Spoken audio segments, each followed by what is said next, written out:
j'espère que vous allez bien. Bienvenue sur une nouvelle vidéo des lectures de Pipin, un petit peu particulière cette fois-ci. Alors déjà, désolée pour l'éclairage un peu bizarre avec des ombres un peu partout. Il fait un temps exécrable dehors et ma ring light est même pas assez puissante pour me donner un éclairage potable, donc j'ai mis un double éclairage, mais il y a un peu d'ombre qui va se balader par-ci par-là. J'en suis désolée. Et donc pour en revenir à nos moutons, une vidéo un petit peu particulière parce que dans Instagram, je viens d'instaurer dans mon feed un jour où que j'appelle Discutons.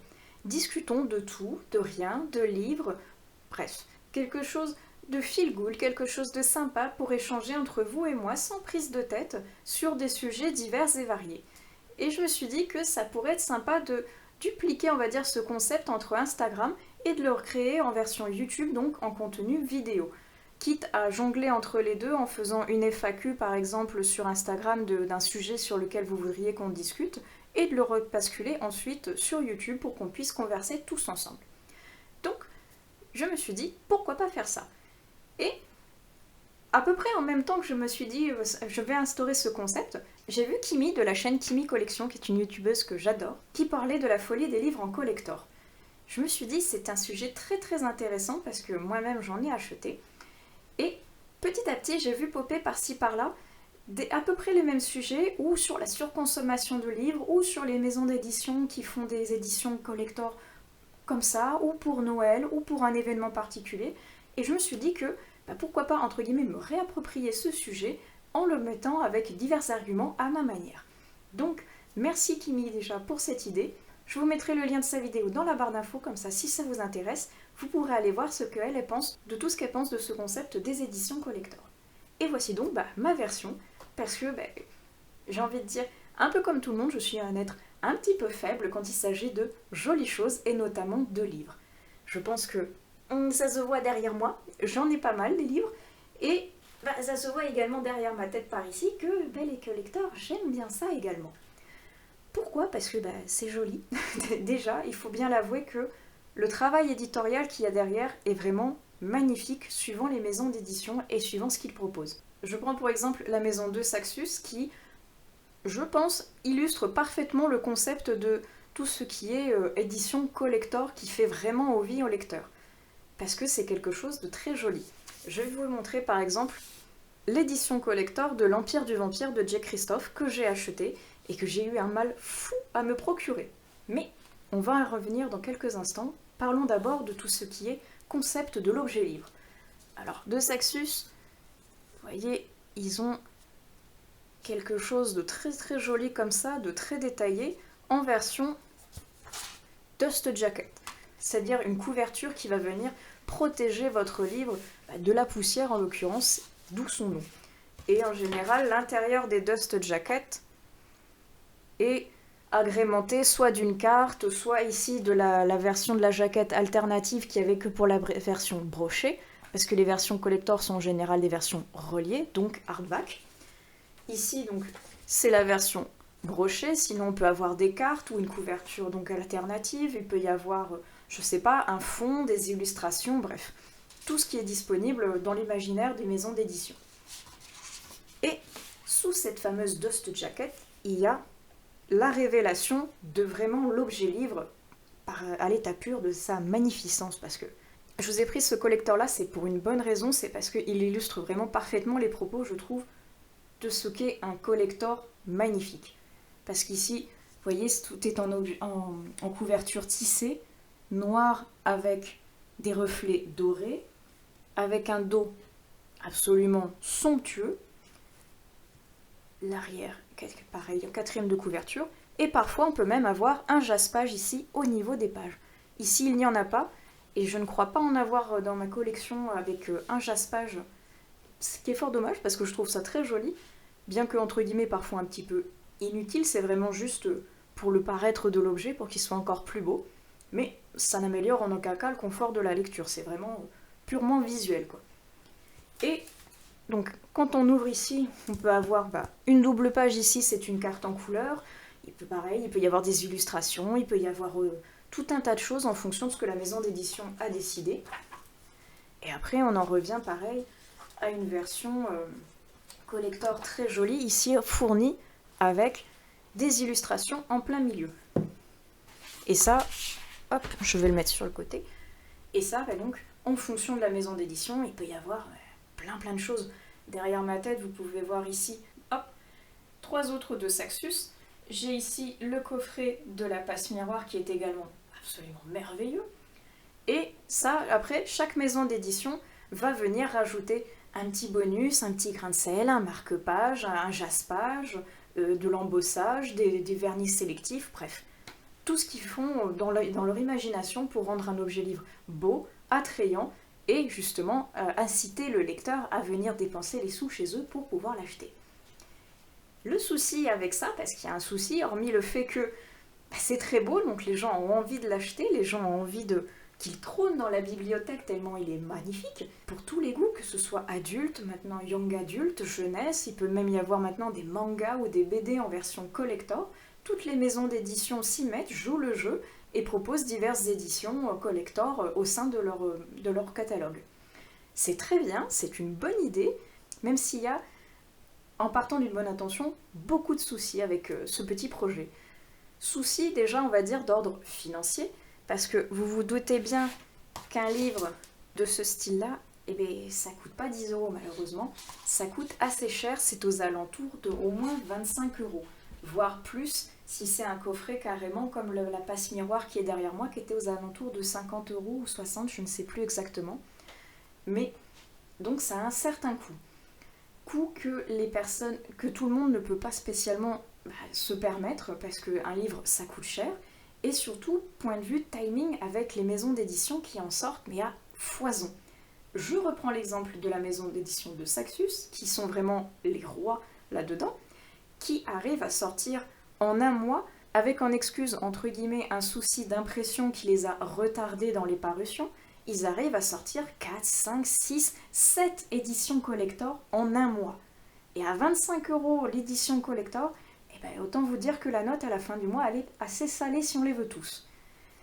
C'est assez compliqué de pouvoir suivre toutes ces sorties d'un coup, parce que là, je ne parlais que de Saxus, mais après, il y a d'autres maisons d'édition qui s'y mettent, avec par exemple la réédition en collector de La Vie invisible de Adi Larue.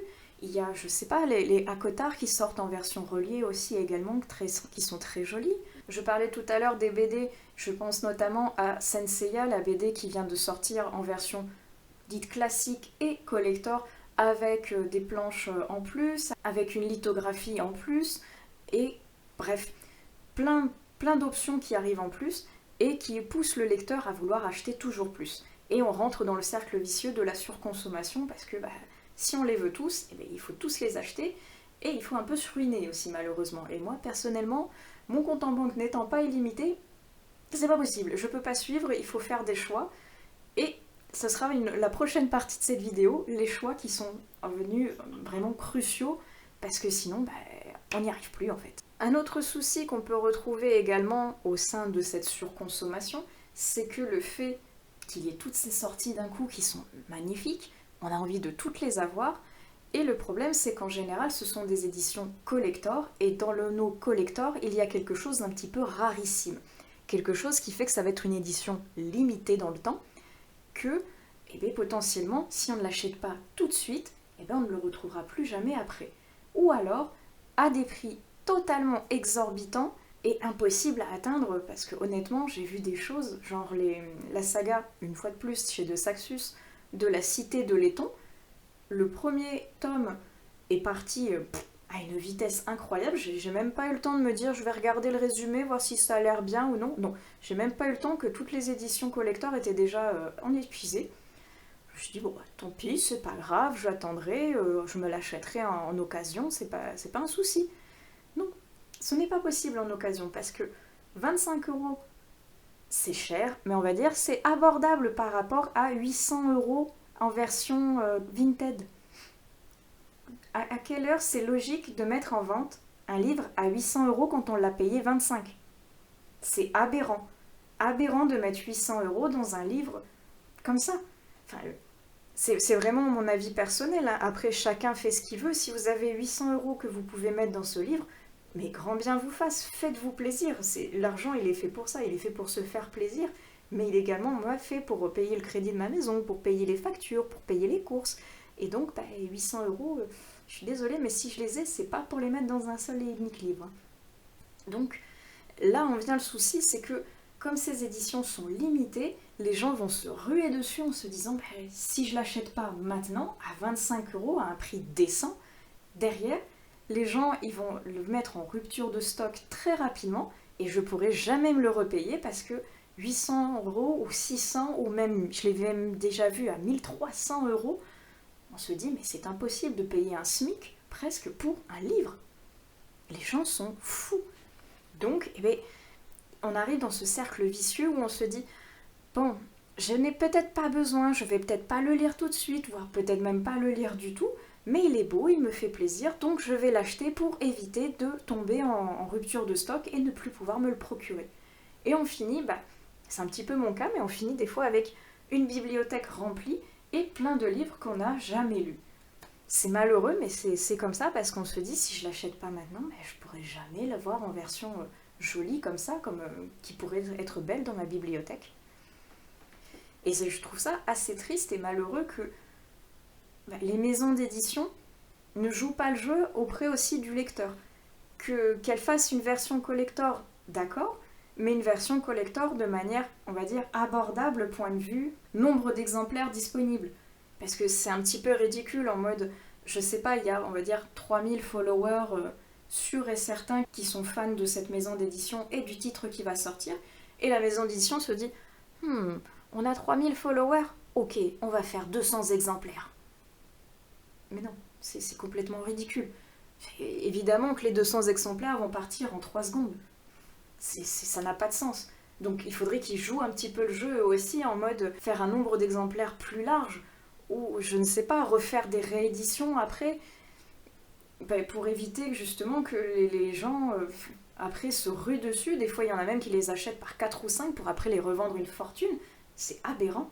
Franchement c'est aberrant et ça tue complètement le marché du livre et l'envie des lecteurs après de pouvoir continuer à suivre ces maisons d'édition là. Moi personnellement de Saxus, je trouve leur travail éditorial absolument magnifique.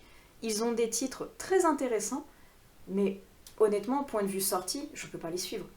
C'est impossible, je ne peux pas me permettre de payer 25 euros 6 livres par mois. Non, il faut bien être réaliste au bout d'un moment, les gens n'ont pas malheureusement tout le temps que des livres à acheter. Et l'argent là, sert à payer d'autres choses dans la vie. Donc, on arrive à cette fameuse partie des choix, dont je parlais un tout petit peu plus tôt, qu'on est obligé de faire des choix, par moment de se priver, de se raisonner, et de se dire, bon, il y a 4 titres qui sortent en même temps, lequel me donne plus envie de dépenser mon argent pour ce titre, lequel me donne le plus envie au point de vue lecture, lequel j'ai envie de découvrir en priorité. Et peut-être en acheter un, peut-être 2, ou peut-être complètement faire l'impasse, se dire non, ce mois-ci c'est pas grave, je le lirai qu'en version brochée, ou tant pis, j'attendrai qu'il sorte sur Vinted en espérant qu'il ne sort pas à un prix complètement exorbitant. Et c'est dommage, ça prive le lecteur, ça donne parfois une mauvaise image de la maison d'édition, et ça montre comme quoi, même dans le monde des livres, il peut y avoir de la surconsommation, alors que si on écoute les médias, tout le monde nous dit de faire des efforts, tout le monde nous dit de nous restreindre, tout le monde nous dit de penser plus écologique, plus pour la planète, plus pour ceci, pour cela. Mais finalement, on se rend bien compte que dès qu'il s'agit d'argent, tout le monde oublie les bonnes manières, tout le monde oublie les bonnes résolutions, il n'y a plus que l'argent qui compte finalement. Et c'est très triste parce que moi j'aime beaucoup le monde du livre, j'aime beaucoup les éditions collector, c'est vrai, mais j'aime encore plus en fait découvrir une histoire, découvrir un univers, découvrir une plume, plutôt que de dépenser une somme folle pour un livre que peut-être je ne vais lire qu'une fois parce qu'il ne va pas me plaire tant que ça finalement. Il y a un peu ça comme risque à la clé aussi, c'est d'acheter le livre juste parce qu'il est beau. Et c'est dommage, c'est pas le but c'est de découvrir l'univers qu'il recèle. Donc j'espère que, peut-être que, à force qu'il y ait des gens, qu'il y ait des booktubeurs, des booktubeuses qui fassent ce genre de vidéos ou de petits rappels ou de petits ouvrez les yeux sur divers réseaux, peut-être que ça peut évaluer, peut-être que ça peut changer, peut-être que les maisons d'édition vont se dire pourquoi pas faire un peu plus d'exemplaires, oui, ou pourquoi pas proposer des alternatives, ou pourquoi pas, je ne sais pas, refaire des rééditions ponctuellement. Je ne sais pas, il y a plusieurs solutions et plusieurs propositions qui peuvent se faire, hein. Mais comme ils voient que ça fonctionne sur une, eh bien, toutes les maisons d'édition commencent à prendre le fil et à proposer leur propre version collector, et on n'en finira jamais parce que ça coûte cher et ça coûte du temps pour lire, mine de rien aussi, donc lire tout ça d'un coup, surtout avec les fêtes de Noël qui approchent, où là il va y avoir une avalanche d'éditions particulières pour Noël qui vont sortir, des éditions collector une fois de plus, ou limitées dans le temps, que l'on ne reverra plus, et ben, ça va pousser les gens une fois de plus à consommer toujours plus. Donc qu'on se le dise bien, ça c'est une réflexion personnelle, hein. Il n'y a aucun discours moralisateur là-dedans, chacun fait ce qu'il veut, chacun achète ce qu'il veut, quand il le veut. Moi je dis juste que, à mon humble avis et à mon humble budget, c'est impossible de suivre toutes les sorties et encore moins au prix auquel elles sont proposées. Donc il faut faire des choix, il faut choisir avec parcimonie, il faut choisir de manière réfléchie si on veut vraiment quelque chose parce qu'il nous plaît visuellement ou parce que son contenu est attractif pour nous. Moi c'est comme ça que je le vois. Maintenant, que ce soit de Saxus ou une autre maison, mais je réfléchis à si l'histoire ou la plume de l'auteur va m'intéresser ou si c'est qu'un effet visuel qui me donne cet attrait de l'appât du gain en fait. Si c'est que l'attrait, je me dis non, c'est pas la peine, ça ne sert à rien de me jeter dessus, je ne vais pas le lire avant peut-être 2 ans, et c'est pas le but, si ça se trouve je vais peut-être même pas le lire du tout parce qu'il va être oublié sur mes étagères et prendre la poussière, alors que il aurait plutôt servi à quelqu'un qui voulait vraiment le lire et qui voulait se le procurer, alors que moi je l'ai là et je ne le lis pas en fait. Donc c'est fort dommage. Dites-moi dans les commentaires si vous aussi vous avez cette petite sensation de frustration face à tous ces collectors, cette avalanche de nouveautés en édition limitée qui sort à foison, j'ai l'impression, cette année. Dites-moi tout, qu'est-ce que vous en pensez? Est-ce que vous aussi vous avez la folie des collectors? Est-ce que vous les achetez juste pour avoir une magnifique bibliothèque visuelle? Est-ce que c'est pour quelque chose qui vous intéresse à l'intérieur du livre, la plume, juste la mise en page de la maison d'édition? Est-ce que vous êtes pour? Est-ce que vous êtes contre? Dites-moi tout dans les commentaires, qu'on puisse débattre et échanger ensemble. Moi, je serais très curieuse d'avoir votre avis sur la question. En attendant, j'espère que personne ne verra d'offense à cette vidéo, parce que c'est vraiment pas le but. Chacun, je le répète, fait ce qu'il veut, dépense ce qu'il veut comme il le veut. Moi, vous avez donc ma version.